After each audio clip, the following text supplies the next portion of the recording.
सांगली जिल्ह्याचे नूतन जिल्हाधिकारी अशोक काकडे साहेब यांचे स्वागत आणि सत्कार समस्त आंबेडकरी समाजाचे नेते डॉक्टर महेश कुमार कांबळे हस्ते समस्त आंबेडकरी समाजाच्या वतीने करण्यात आले आहे। जिल्ह्यात असंख्य प्रश्न प्रलंबित आहेत। तत्कालीन जिल्हाधिकारी राजा दयानिधी यांच्या कामाबाबतीत नागरिक समाधान नव्हते आणि सर्वसामान्य नागरिकांना सुद्धा भेटत नव्हते। यामुळे नागरिकांची समस्या सोडवण्यासाठी असमर्थ ठरले आहेत। नूतन जिल्हाधिकारी यांना सांगली जिल्ह्याची माहिती आहे, त्याचबरोबर फील्डवर काम करणारे अधिकारी म्हणून ओळखले जाते। यापुढे जिल्ह्यातील विविध कामगार क्षेत्रातील कामगारांचे प्रश्न सोडवावे अशी मागणी यावेळी जिल्हाधिकारी यांच्याकडे करण्यात आली आहे।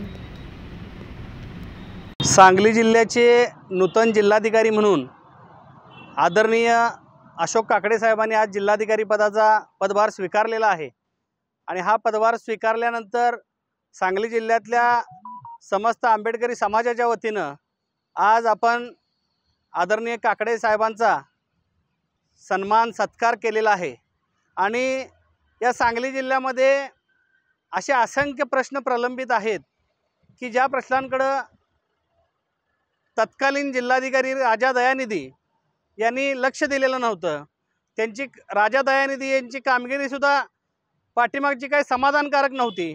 ते नागरिकांना भेटत नव्हते, सर्वसामान्य जनतेला भेटत नव्हते, पत्रकारांना सुद्धा भेटत नव्हते, कनेक्टिव्हिटी नव्हती, लोकांशी संवाद नव्हता। त्यामुळे लोकांचे प्रश्न सोडवण्यासाठी ते कदाचित असमर्थ ठरले असावेत।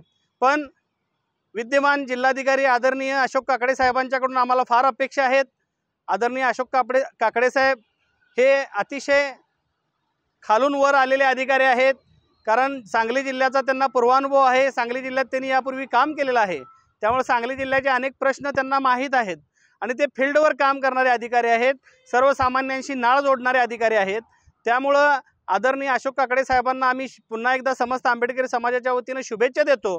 आणि या सांगली जिल्ह्यामध्ये जे विभाग आहेत, जी क्षेत्र आहेत, सर्वसामान्य शेतकऱ्यांचा विषय असेल, गोरगरीब कामगारांचा विषय असेल किंवा अन्य जे काही MIDCतल्या कामगारांचा विषय असेल, बांधकाम कामगारांचा असेल, आमच्या सफाई कामगारांचा असेल किंवा सर्वसामान्य गोरगरीब जनतेचे विषय असतील, जे अनेक वर्ष प्रलंबित आहेत, त्या विषयांना वाचा फोडून सर्वसामान्य जनतेला न्याय देतील अशी मी आज अपेक्षा व्यक्त करतो।